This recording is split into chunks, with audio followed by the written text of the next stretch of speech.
আসসালামু আলাইকুম আমার প্রিয় শিক্ষার্থীরা, আশা করছি আল্লাহর রহমতে তোমরা সবাই খুব ভালো আছো।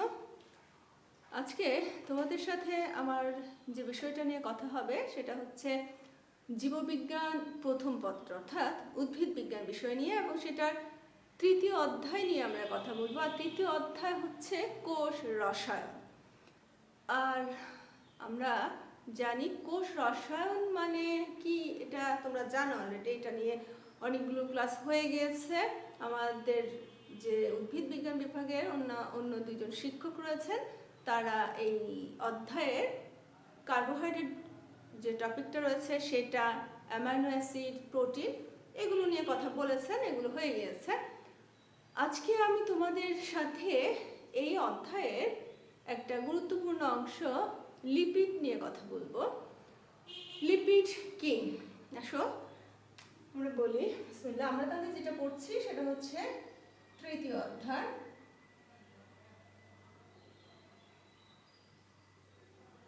তৃতীয় অধ্যায় কোষ রসায়ন। কোষ রসায়নটা কি জিনিস দেখো। অর্থাৎ আমরা জানি যে আমাদের জীবদেহ সেটা হতে পারে এক অথবা একাধিক কোষ নিয়ে গঠিত। আর সেই কোষটা যদি জীবিত হয়, সে অবশ্যই তার শারীরবৃত্তীয় কাজগুলো সম্পাদন করবে। আর এই শারীরবৃত্তীয় কাজ সম্পাদনের জন্য রয়েছে আমাদের এই কোষগুলোতে বিভিন্ন রাসায়নিক পদার্থ। আর সেই রাসায়নিক পদার্থগুলো কি, সেটাই মূলত আসলে কোষ রসায়নের অংশ। আর সেই কোষ রসায়নের অংশ বলতে আজকে আমি যেটা পড়াবো এটা বলে ফেলেছি, এটা হচ্ছে লিপিড। তাহলে আমাকে জানতে হবে যে লিপিডটা আসলে কি।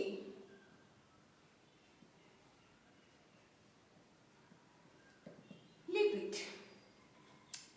লিপিড হচ্ছে এমন একটা জৈব রাসায়নিক পদার্থ যেটা কার্বন, হাইড্রোজেন এবং অক্সিজেনের সমন্বয়ে গঠিত হয়, এবং কার্বন, হাইড্রোজেন, অক্সিজেনের সমন্বয়ে গঠিত হয়ে একটা স্নেহ জাতীয় পদার্থ গঠন করে, তাকে বলা হচ্ছে লিপিড। কি বললাম যে এখানে কি কি রয়েছে?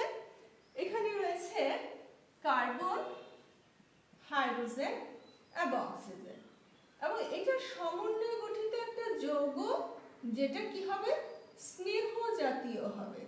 যেটা স্নেহ জাতীয় হবে সেটাকে বলা হচ্ছে লিপিড। এই যে লিপিডে রাসায়নিকভাবে দুটা বিশেষ ধরনের যৌগ রয়েছে, একটা হচ্ছে ফ্যাটি অ্যাসিড এবং একটা হচ্ছে গ্লিসারল। তো এই ফ্যাটি অ্যাসিড এবং গ্লিসারলের সমন্বয়ে মূলত লিপিড গঠিত হয়। এটা রাসায়নিক ধর্মটা যদি আমরা বলি, আসলে ফ্যাটি অ্যাসিড এবং গ্লিসারলের যে ধর্মগুলো সেটাই আসলে লিপিডের ধর্ম। অর্থাৎ এই লিপিডটা পানিতে দ্রবীভূত হয় না, পানিতে অদ্রবণীয়, কিন্তু এটা ইথার, অ্যালকোহল, অ্যাসিটন এই সমস্ত রাসায়নিক পদার্থে এরা দ্রবীভূত হয়। আর এরা পানির যে হালকা, এ কারণে এরা সাধারণত পানিতে ভেসে থাকে।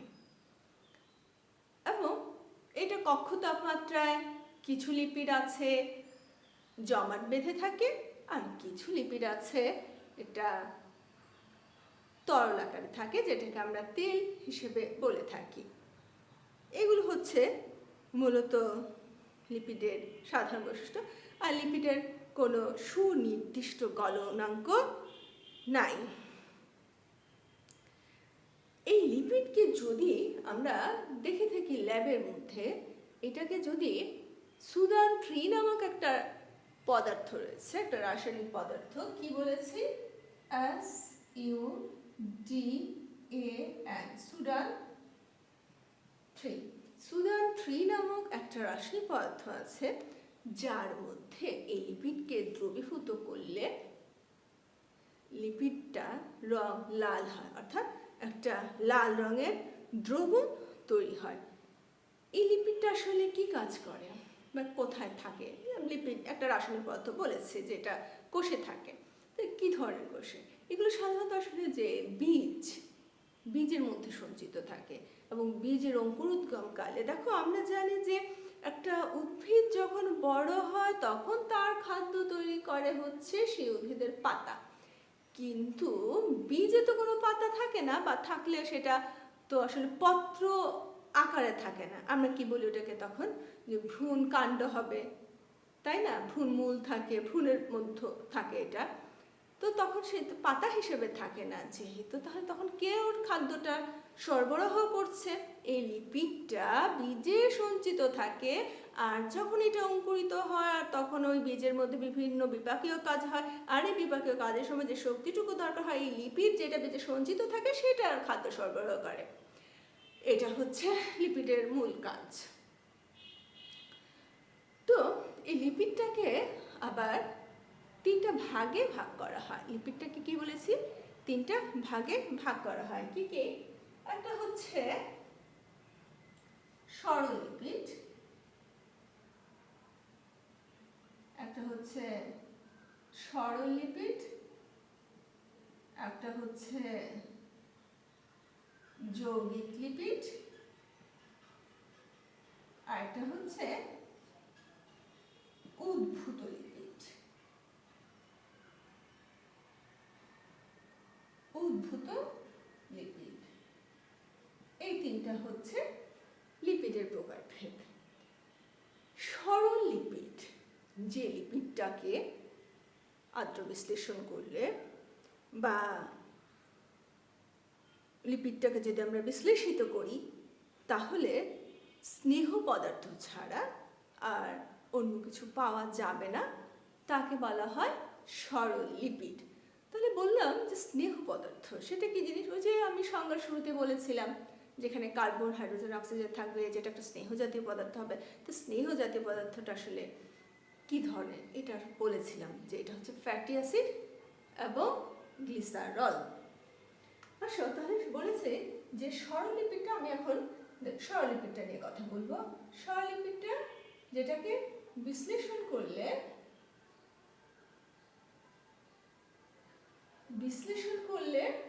কি হবে? বিশ্লেষণ করলে স্নেহ পদার্থ ছাড়া আর কিছু পাওয়া যাবে না। বিশ্লেষণ করলে স্নেহ পদার্থ ছাড়া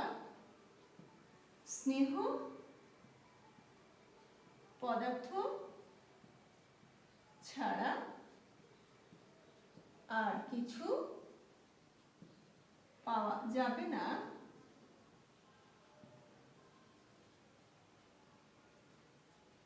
তাকে বলা হচ্ছে সরললিপিড। আর আমি বলেছি সরললিপিডে থাকে ফ্যাটি অ্যাসিড এবং গ্লিসারল। আসো ফ্যাটি অ্যাসিড এবং গ্লিসারল কিভাবে থাকে আমরা এটা দেখি। ফ্যাটি অ্যাসিড এবং গ্লিসারল খেয়াল করো, এবং এখানে এই যে আমি বলছি ফ্যাটি অ্যাসিড এবং গ্লিসারল, এখানে ফ্যাটি অ্যাসিড থাকবে 3 অণু আর গ্লিসারল থাকবে 1 অণু। আসো আমি গ্লিসারলটা দেখছি, গ্লিসারল হচ্ছে 1 অণু।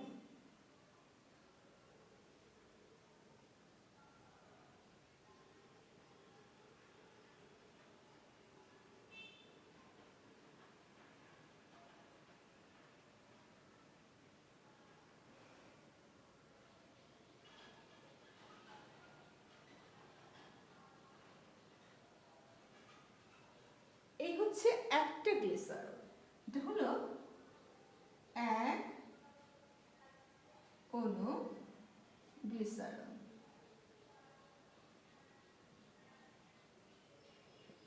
অণু গ্লিসারল।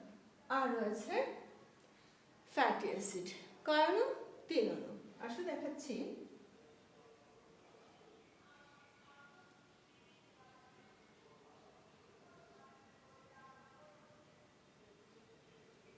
এই হচ্ছে একটা ফ্যাটি অ্যাসিড।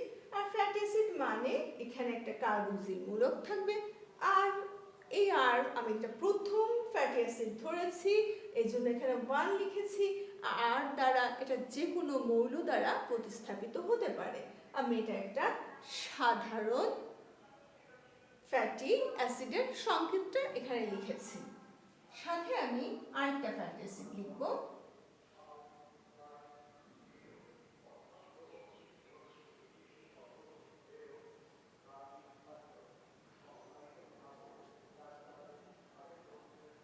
আরেকটা লিখছি,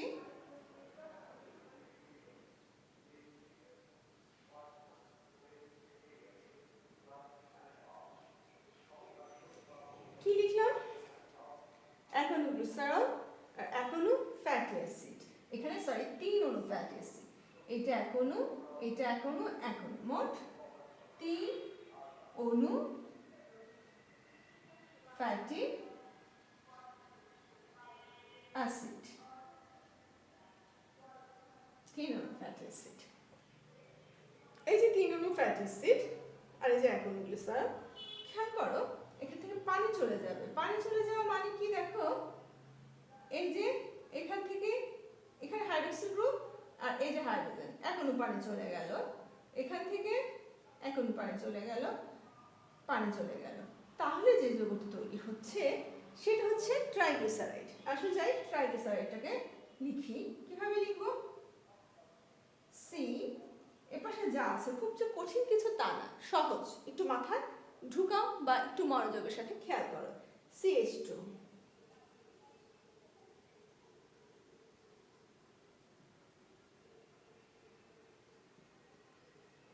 এই কি থাকছে এখানে? এটুকু তো শেষ হয়ে গেল, পানিতে চলে গেল। এখানে কি থাকে? ডাবল ও সি আর 1। এখানে কি থাকে? ডাবল ও সি আর 2। এখানে ডাবল ও সি আর 3। এই এটাকে আমরা ট্রাইগ্লিসারাইড বলবো। Triglyceride is one kind of lipid, triglyceride.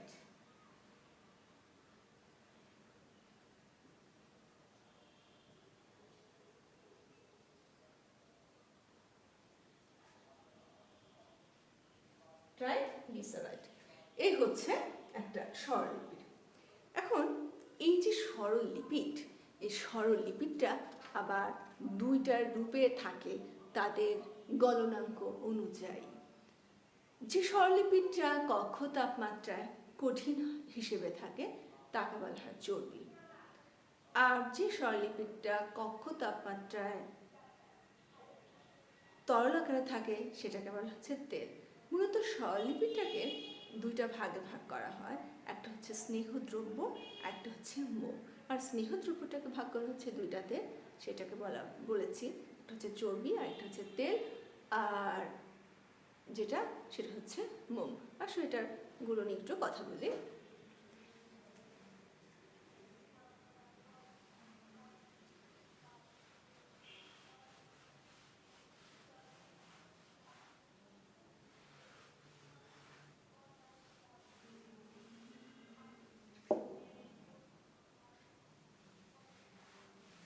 দেখো তো কি বললাম, স্বরলিপিডটা একটা হচ্ছে দুই ভাগে বলেছি, একটা হচ্ছে স্নেহ দ্রব্য আর একটাকে বলেছি মোম।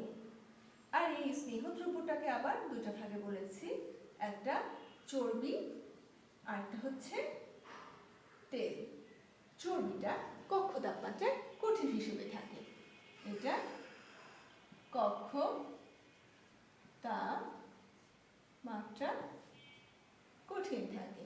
কক্ষ তাপমাত্রা মূলত আমরা 20 ডিগ্রি সেন্টিগ্রেড তাপমাত্রা ধরতে পারি। তেল কক্ষ তাপমাত্রায়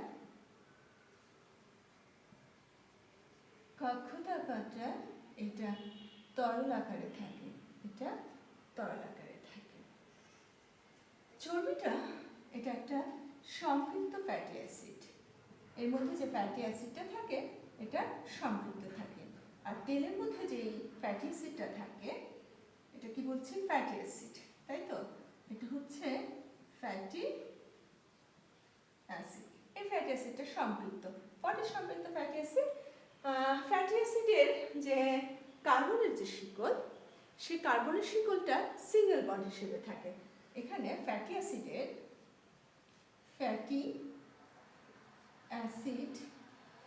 এর যে কার্বন এ শিকলে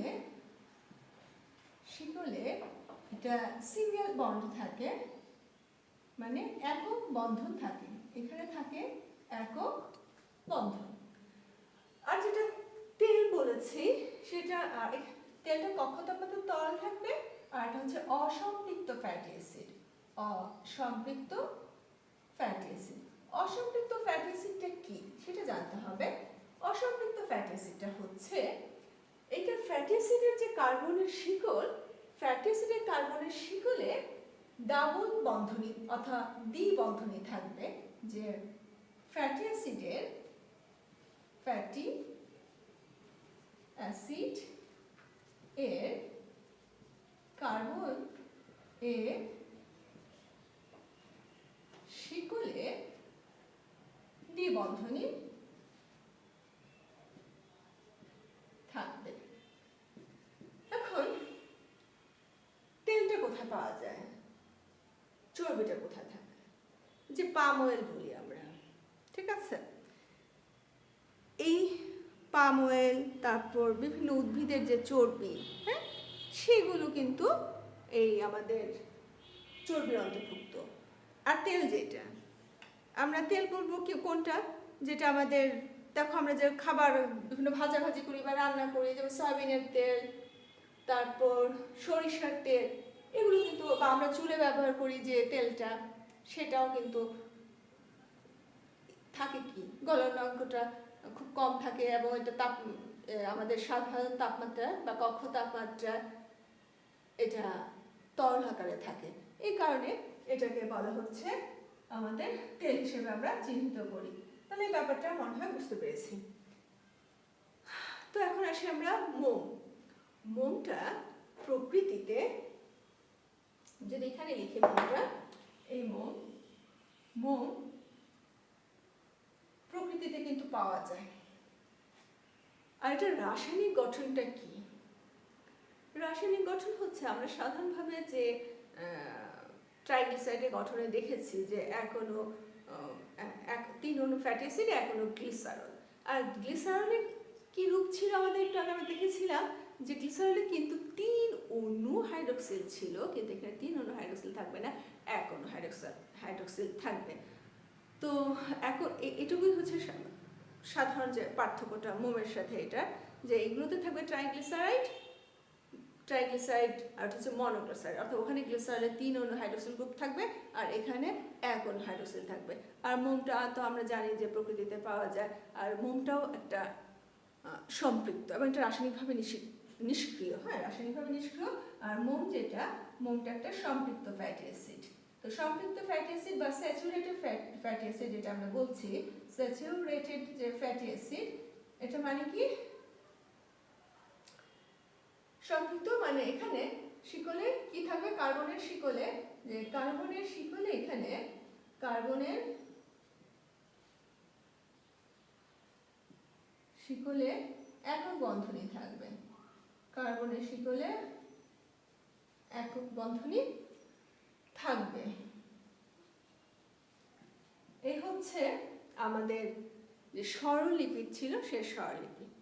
এবার আমরা চলে যাব যৌগিক লিপিড। যে লিপিডকে বিশ্লেষণ করলে স্বরলিপিডের সাথে আরো অন্যান্য কিছু মৌল বা উপাদান পাওয়া যায়, সেটাকে বলা হচ্ছে যৌগিক লিপিড। এই যে বললাম যে অন্যান্য উপাদান পাওয়া যায়, অন্যান্য উপাদানের ভিতরে হতে পারে সালফার, হতে পারে ফসফরাস, হতে পারে প্রোটিন, এরকম বিভিন্ন ধরনের উপাদান যদি থাকে তবে সেটাকে আমরা বলে থাকি যৌগিক লিপিড। আসলে এখন যৌগিক লিপিড নিয়ে একটু কথা বলি।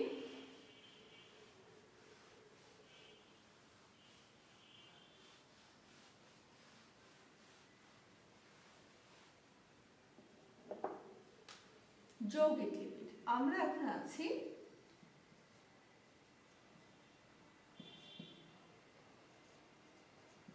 যৌগিক লিপিড। তো যৌগিক লিপিডের ভিতরে কি কি হতে পারে? এটা হতে পারে সালফোলিপিড,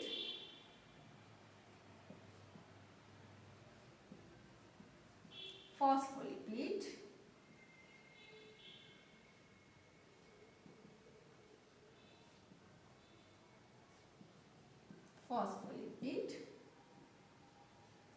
গ্লাইকোলিপিড,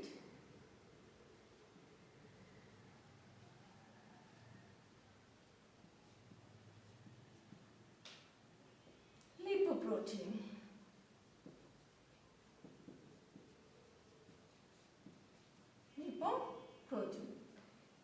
সালফোলিপিড। এর মানে হচ্ছে লিপিডের যে অন্যান্য উপাদানগুলো অর্থাৎ ফ্যাটি অ্যাসিড, গ্লিসার, তার সাথে সালফার থাকবে, তার সাথে যে উপাদানটা সেটা কি বললাম, সালফার থাকবে। এই সালফোলিপিডটা মূলত আমাদের যে সালোক সংশ্লেষণের যে অঙ্গাণু, দ্যাটস মিন ক্লোরোপ্লাস্ট, এটা তো মূলত ক্লোরোপ্লাস্টের মধ্যে এটা পাওয়া যায়। আর ক্লোরোপ্লাস্টের মধ্যে যেহেতু এটা পাওয়া যায় সেহেতু আমরা এটা বলতে পারি এটা সালোক সংশ্লেষণে কাজ করে বা অংশগ্রহণ করে থাকে। ফসফোলিপিড, এখানে ফসফরাস থাকে এবং এই ফসফোলিপিডটা আমাদের যে ফটোসিনথেটিক যে অঙ্গ বা সালোক সংশ্লেষণকারী যে অঙ্গ সেখানে থাকে এবং আমাদের এটাও সালোক সংশ্লেষণে অংশগ্রহণ করে। গ্লাইকোলিপিড দেখেছো বিভিন্ন কোষের অঙ্গাণুতে বা আমাদের যে সেল মেমব্রেন, কোষের যে পর্দার মধ্যে এই গ্লাইকোলিপিডটা থাকে। আর গ্লাইকোলিপিড গ্লাইকোপ্রোটিনের সাথে আমরা যখন শুরুর দিকে প্রথম অধ্যায় পড়েছিলাম, যে ওখানে আমরা যখন কোষ পর্দা পড়েছিলাম এবং সেই কোষ পর্দার ভেতরে আমরা যে প্লাজমা মেমব্রেনটা বলেছিলাম, তোমাদের মনে থাকবে নিশ্চয়ই যে সেই প্লাজমা মেমব্রেনের গঠনে বলেছিলাম ওখানে কি থাকে, গ্লাইকোলিপিড থাকে এবং গ্লাইকোপ্রোটিন থাকে এবং গ্লাইকোলিপিড এবং গ্লাইকোপ্রোটিন মিলে একটা চিনির স্তর, যেটাকে কি বলা হয়েছিল, গ্লাইকোক্যালিক্স বলা হয়েছিল।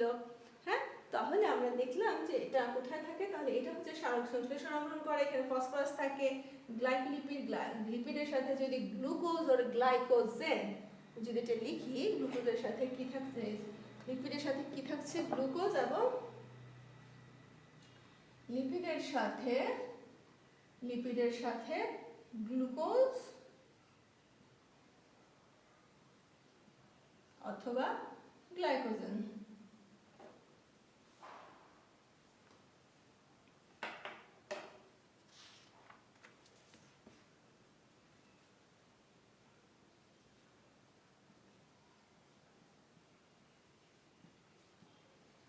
আচ্ছা, থেকে আমাদের কি করছে, এটা আমাদের কোষ মেমব্রেন গঠনে সাহায্য করছে। আমাদের ফসফোলিপিডটাও কিন্তু কোষ মেমব্রেন গঠনে সাহায্য করে এবং বিভিন্ন আয়ন পদার্থ বিনিময় কিন্তু এটা সাহায্য করে এবং মেমব্রেনের ভেদ্যতা বজায় রাখে। এটা আমাদের ফসফোলিপিড করে। এবং লিপিডের সাথে এখানে যেটা থাকে ফসফরাস থাকে, এখানে লিপিডের সাথে থাকে হচ্ছে ফসফরাস, লিপিডের সাথে